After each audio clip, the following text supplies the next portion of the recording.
مونږ لیکو ساتنه خدای دې تل لره اباد.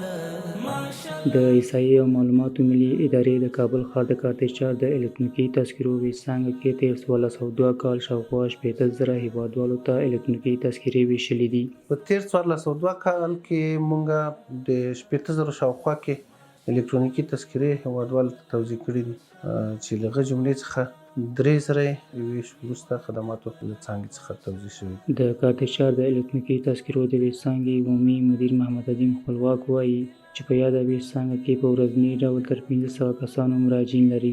د ښاغلي خپلواک په وینا په دې ویشڅانګه کې د نوو الکترونیکي تذکرو پر ویش سربیره تر ویش وروسته خدمتونه هم فعال دي. له ویش وروسته خدماتو برخه هم لرو چې په هغه کې ثبت تولد، ثبت ازدواج یا د واده ثبتول، مصنع تذکرې چې تذکره ورکه وي یا سوځېدلې وي یا ماته شوې وي نو نوې تذکره ورته ورکول کېږي، او تجدید معلوماتو د عکس او یا د بایومټریک چې نوی اخیستل کېږي څوک چې 18 کلن سن پوره کړي. دا بخشونه د خدماتو په توزیع یا د ویش وروسته خدماتو په برخه کې موږ لرو.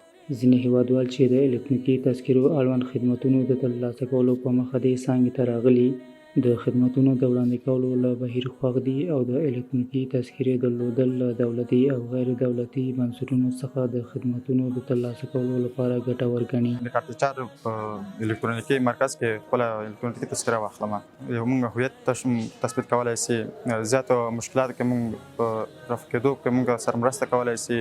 موږ غواړو چې خپل تعلیم کې په پیسو راکړه ورکړه کې، پاسپورټ اخیستلو کې، په هره برخه کې موږ کولی سو له دې څخه په اسانه ډول استفاده وکړو. د یادولو وړ ده چې د احصایې او معلوماتو ملي ادارې هیوادوالو ته د لا زیاتو اسانتیاوو د رامنځته کولو په موخه د هیواد په کچه د الکترونیکي تذکرو ویشڅانګې او اسان خدمت مرکزونه پراخ کړي، ترڅو هیوادوال وکولی شي په اسانۍ سره خپلې الکترونیکي تذکرې او نور اړوند خدمتونه ترلاسه کړي. ماشاءالله هیواد بلا ماشاءالله هیواد